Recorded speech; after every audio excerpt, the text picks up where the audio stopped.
구약 성경 전체를 관통하는 약속이 세 가지가 있습니다. 이 세 가지 언약을 기억하시면 구약 성경 전체가 한눈에 들어옵니다. 첫 번째 언약은 아브라함 언약입니다. 창세기 12장에서 하나님께서 아브라함을 처음 부르시면서 약속을 주십니다. 내가 너로 큰 민족을 이루고 그 민족을 통해서 모든 민족을 축복하겠다라고 약속하셨습니다. 이 약속은 아브라함의 후손인 이스라엘 민족의 형성을 통해서 성취되었습니다. 두 번째 언약은 모세 언약입니다. 출애굽기 19장에서 하나님께서 모세를 통해서 이스라엘 족속에게 약속을 주십니다.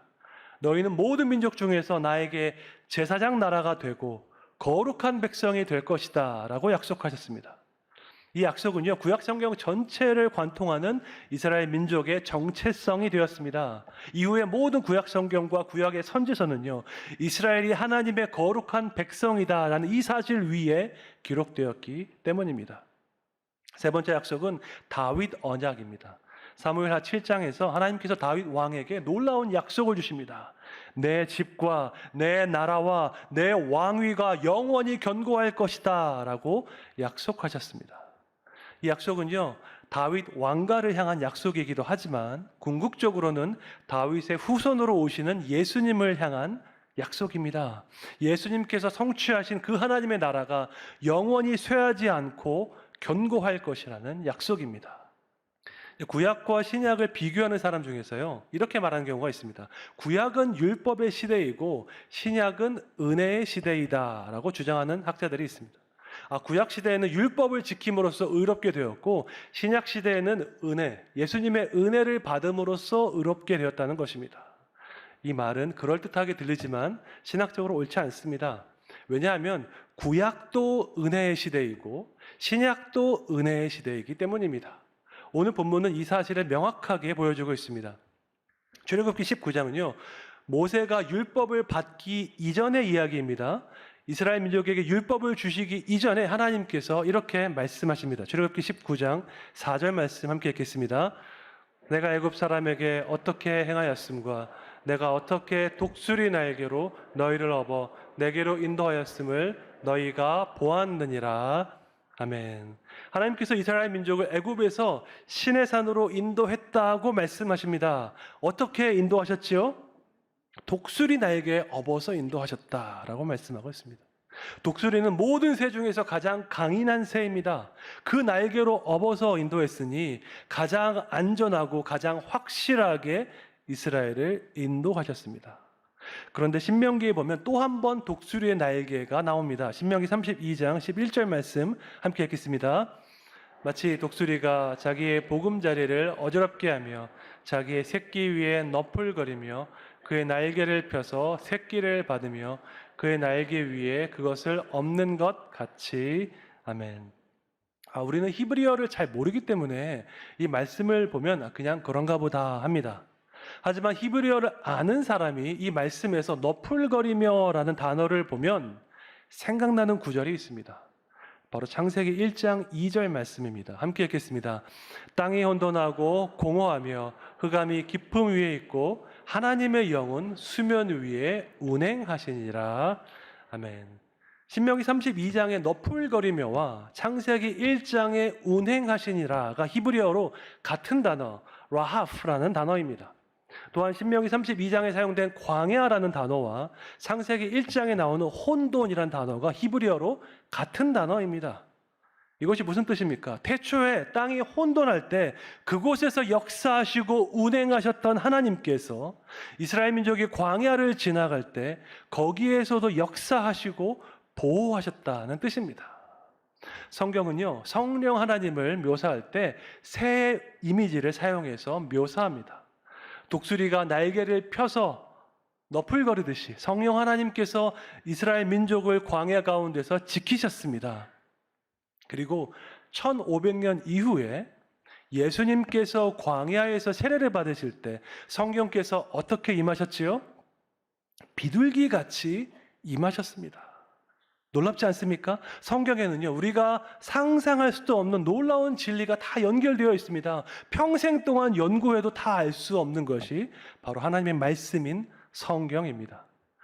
출애굽기 19장의 포인트는 이것입니다. 이스라엘 민족이 율법을 받기 이전에 하나님께서 독수리 날개로 그들을 구원하셨습니다. 다시 말해서 이스라엘이 율법을 지켜서 구원받은 것이 아니라 하나님의 무조건적인 은혜로 구원을 받은 것입니다. 그러므로 구약은 율법의 시대, 신약은 은혜의 시대라고 말하는 것은 옳지 않습니다. 구약도 은혜의 시대, 신약도 은혜의 시대이기 때문입니다. 이스라엘 민족이 애굽으로부터 구원받은 것은요, 율법을 지켰기 때문이 아니라 하나님께서 그들을 긍휼히 여기셨기 때문입니다. 더 정확하게 말하면 하나님께서 아브라함에게 하셨던 그 약속을 기억하셨기 때문입니다. 창세기 15장에 보면 하나님께서 아브라함에게 약속하십니다. 내 자손이 이방 나라에서 객이 될 것인데 400년 동안 종 노릇할 것이라고 예언하십니다. 그러나 하나님께서 그들을 구원하시고 그 이방 나라를 징벌하시겠다고 약속하십니다. 그러므로 이스라엘이 구원을 받은 것은요, 율법을 지켰기 때문이 아니라 하나님께서 그분의 약속을 기억하셨기 때문입니다. 우리 역시 마찬가지입니다. 우리가 구원을 받은 것, 우리가 오늘 하루를 살아갈 수 있는 것은 하나님의 은혜 때문인 줄로 믿습니다. 우리 인생에 특별한 의미가 있는 것은요, 우리가 특별한 일을 했기 때문이 아닙니다. 하나님의 특별한 은혜를 받았기 때문에 우리 인생에 특별한 의미가 있는 줄로 믿습니다. 날마다 새로운 은혜, 어떤 상황에서도 포기하지 않는 그 하나님의 사랑을 우리가 받았기 때문에 우리 인생이 특별한 것입니다. 하나님의 특별한 은혜를 받은 자로서 그 은혜로 인해서 기뻐하고 감사하시기를 주님의 이름으로 축원합니다. 하나님의 은혜로 이스라엘을 구원하신 그 하나님께서 그들과 언약을 이제 맺으십니다. 고대 사회에서 이제 언약을 맺을 때에는요, 당사자들이 이행해야 하는 부분이 있었습니다. 하나님께서 먼저 이스라엘을 향한 사랑과 은혜를 보이셨으니까 이제는 이스라엘도 하나님을 향한 사랑과 충성을 보여야 하는 것입니다. 이것이 출애굽기 19장 5절에 나와 있습니다. 함께 읽겠습니다. 세상 다 내게 속하였나니 너희가 내 말을 잘 듣고 내 언약을 지키면 너희는 모든 민족 중에서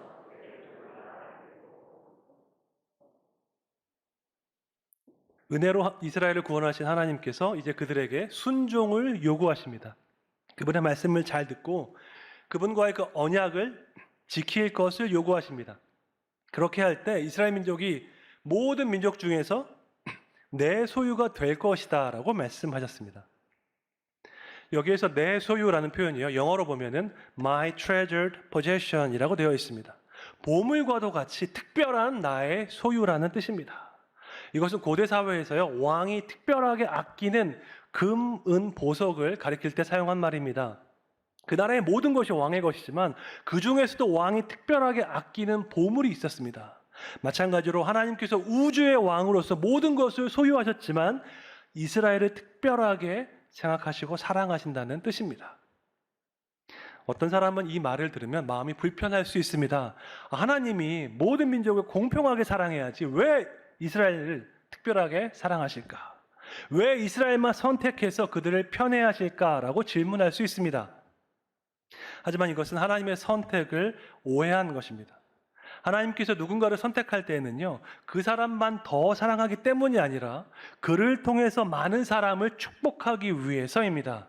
이 사실을 잘 보여주는 말씀이 아브라함을 향한 하나님의 선택에 있습니다. 창세기 12장 3절에 보니까 땅의 모든 족속이 너로 말미암아 복을 얻을 것이라 라고 주님께서 말씀하셨습니다. 너로 말미암아, through you, 너를 통해서 복을 받을 것이다 약속하셨습니다. 이 말씀을 보면 하나님께서 아브라함을 편애하신 것이 아닙니다.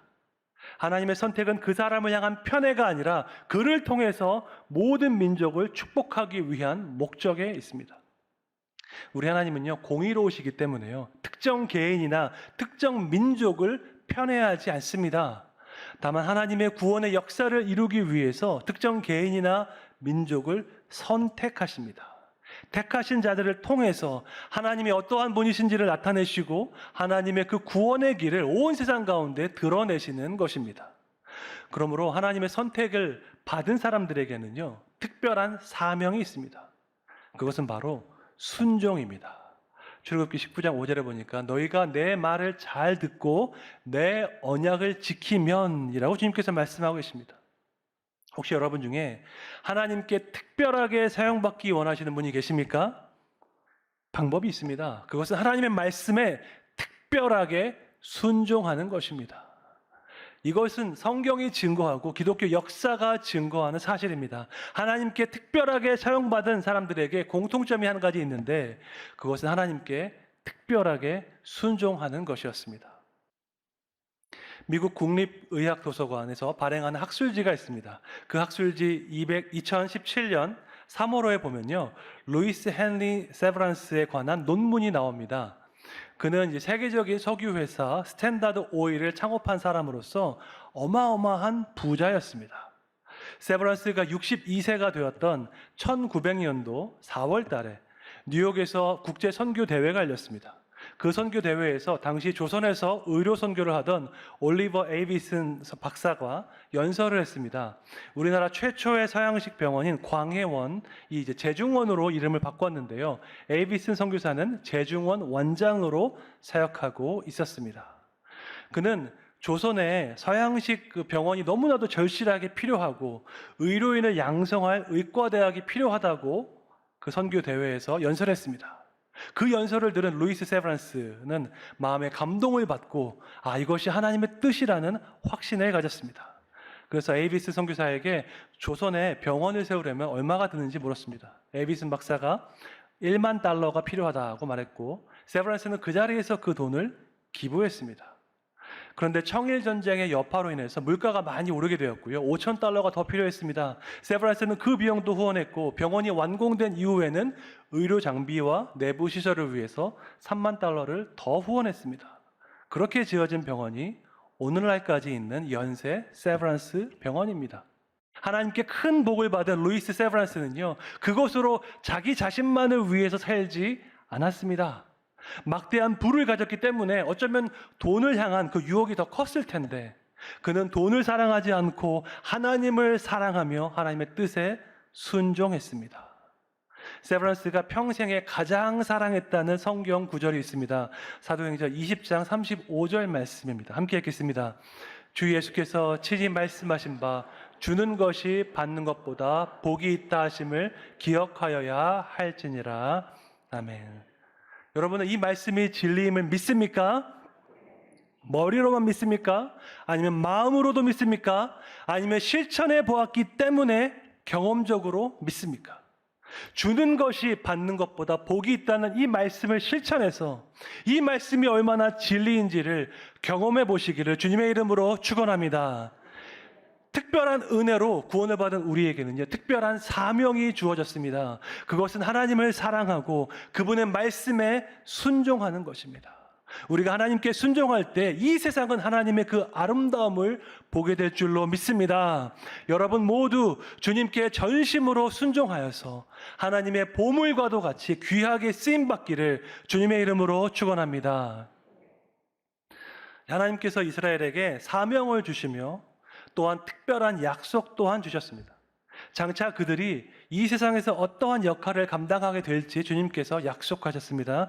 출애굽기 19장 6절 말씀입니다. 함께 읽겠습니다. 너희가 내게 대하여 제사장 나라가 되며 거룩한 백성이 되리라. 너는 이 말을 이스라엘 자손에게 전할지니라. 아멘. 이스라엘 민족이 하나님의 명령에 순종할 때 이 땅 가운데 그들은 제사장 나라가 되고 거룩한 백성이 될 것이라고 주님께서 약속하십니다. 이것은 너무나도 영광스러운 일이고요. 너무나도 중요한 책임입니다. 먼저 구약시대의 제사장은요, 하나님과 백성 사이에서 중재자 역할을 했습니다. 하나님께 대하여는 백성들의 죄를 사하는 제사를 올려드리고 중보기도를 올려드렸습니다. 그리고 백성에 대하여는 율법을 가르치고 하나님의 뜻을 선포하는 사역을 섬겼습니다. 제사장의 역할은 너무나도 중요한 일이었고요. 하나님과의 관계가 회복되는데 필수적이었습니다. 예수님께서 이 땅 가운데 오실 때 완벽한 제사장으로 오셔서 그분의 몸으로 제물을 드려서 제사를 드렸습니다. 예수님의 그 제사장 사역으로 인해서 우리의 모든 죄가 용서를 받은 것입니다. 그런데 하나님께서 이스라엘에게 그 민족 전체에게 너희가 제사장 나라가 될 것이라고 약속하고 계십니다. 개인을 넘어서서 국가 전체가 제사장 역할을 할 것이라는 말씀입니다. 어떤 의미에서 이것은 하나님을 대표하는 특별한 권세를 주는 것과도 같습니다. 하나님이 누구이시고 그분의 뜻이 어떤 것인지 모든 민족에게 알려주는 그러한 영광스러운 책임을 주신 것입니다. 오늘날에도요, 국가를 대표하는 특별한 권세를 주는 경우가 있습니다. 특별히 외교관들에게, 외국에서 일하는 외교관들에게 우리나라를 대표하는 특별한 그 권세를 줍니다. 그래서 외국에 나가서요, 한국 대사관이 있으면 얼마나 마음이 든든하고 좋은지 모릅니다. 제가 사역했던 아프리카 부룬디에는요, 한국 대사관이 없었습니다. 그곳에 거주하는 한국인이 15명 정도밖에 안 됐기 때문에 대사관이 없었습니다. 그래서 특별한 일이 있을 때, 위험한 일이 있을 때 인접국인 르완다에 있는 한국 대사관에서 연락을 했습니다. 지금 위험하니까 안전하게 지내라고 당부했습니다. 그럴 때마다 부룬디에 한국 대사관이 없는 것이 얼마나 안타까웠는지 모릅니다. 그러던 중에 제가 오랫동안 외교관으로 일하셨던 장로님 한 분을 만나게 되었습니다. 이분은 아프리카에도 계셨고 유럽에도 계셨고 캐나다에도 계셨습니다. 서울에서 이분을 만나서 식사하는 중에 제가 깜짝 놀랐습니다. 왜냐하면 제가 만나본 모든 사람 중에서 테이블 매너가 가장 완벽했기 때문입니다. 음식을 먹을 때의 매너, 상대방과 대화할 때의 매너, 종업원을 대하는 그 매너가 정말로 완벽했습니다. 그때 제가 깨달았습니다. 아무나 외교관 하는 게 아니구나. 외국에서 우리나라를 대표하기 위해서는 철저한 준비와 훈련이 필요하구나 깨달았습니다. 마찬가지입니다. 하나님께서 우리를 제사장 나라로 삼으셨는데 이것은 아무나 할 수 있는 일이 아닙니다. 하나님을 알지 못하는 세상에서 하나님이 어떠한 분이신지 대표하는 것이기 때문입니다. 우리의 말과 행동, 아주 작은 부분까지도 신중하고 주의해야 할 줄로 믿습니다.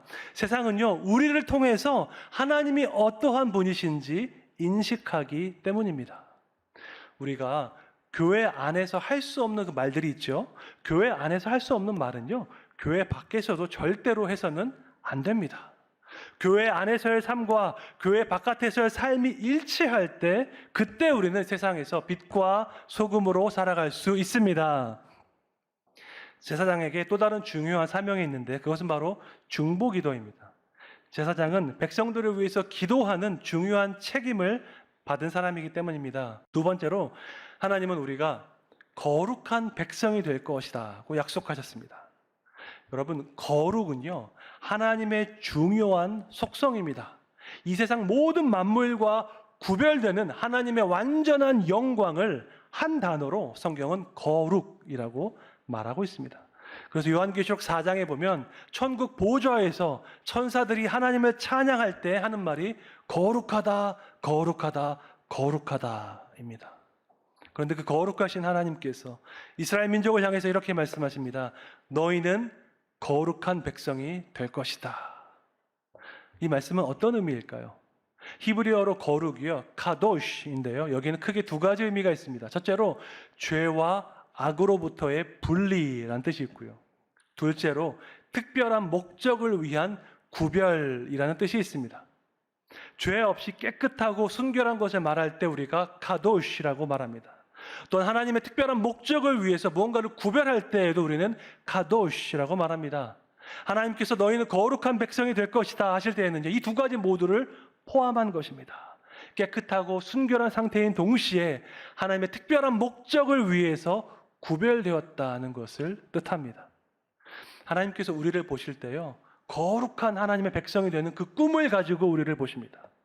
그리스도의 보혈로 정결케 되어서 우리가 정직한 마음으로 살아갈 것을 보십니다.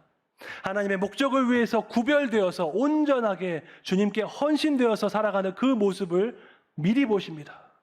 비록 지금 우리의 모습은 많이 부족하지만 하나님은 우리가 거룩한 백성이 되어서 하나님 나라를 위해서 귀하게 헌신할 것을 미리 바라보는 꿈을 가지고 계십니다. 우리 인생은 너무나도 짧고 우리가 평생 동안 이룰 수 있는 것이 그렇게 크지 않습니다. 하지만 좋은 소식은요, 하나님께서 그분의 특별한 구원 역사를 위하여서 우리 인생을 사용하기 원하신다는 것입니다. 여기에 바로 우리 인생에 특별한 의미가 있습니다. 우리 인생의 의미는요, 절대로 내 안에서 스스로 발견할 수 없습니다. 나 자신을 세상의 중심에 놓고 보면요, 아무리 봐도 그 의미를 말할 수가 없습니다. 그래서 현대 사회, 포스트 모던 사회에서는요, 허무주의와 비관주의가 가득합니다.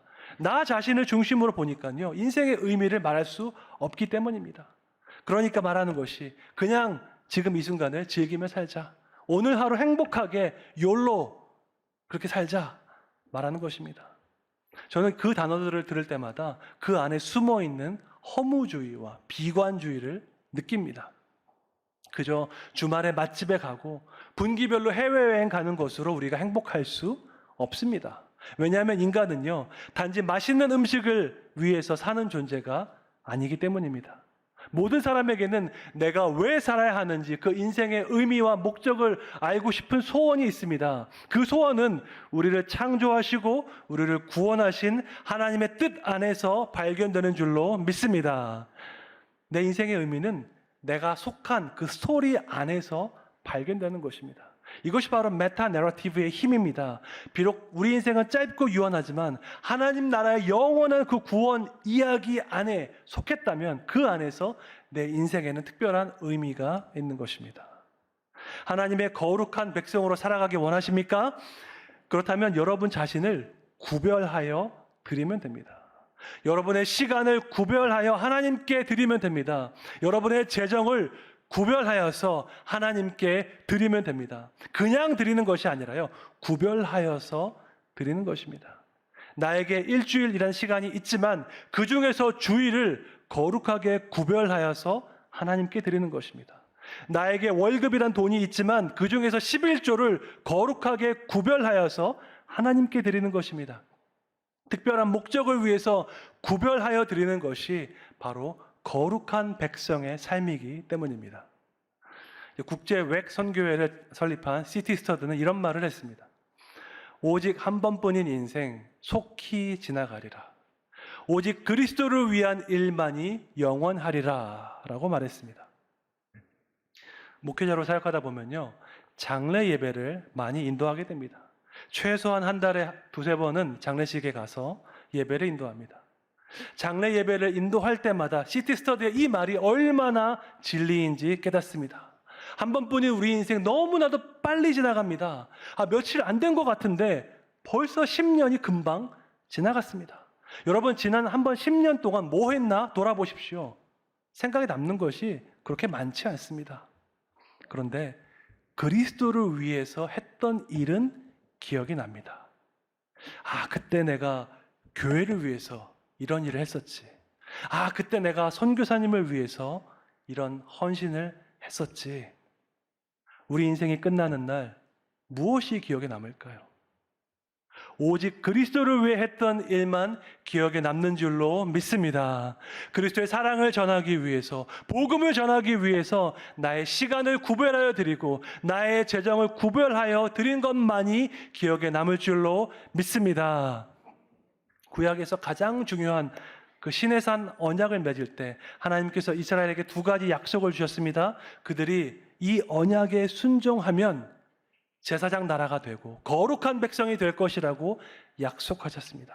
그리고 시간이 쭉 흘러서 신약 시대가 되었습니다. 그 약속이 어떻게 성취되었는지 사도 베드로가 이렇게 말하고 있습니다. 베드로전서 2장 9절입니다. 함께 읽겠습니다.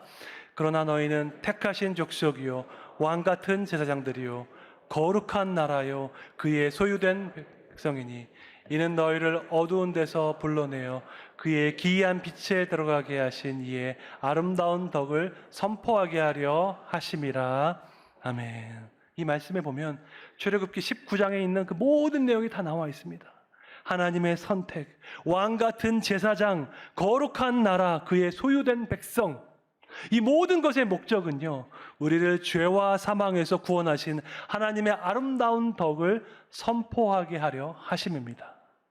하나님의 특별한 은혜를 받은 자로서 그분의 특별한 사명인 선교에 헌신하여서 저 천국에서 영원토록 별과 같이 빛나는 존귀한 인생이 되시기를 주님의 이름으로 축원합니다.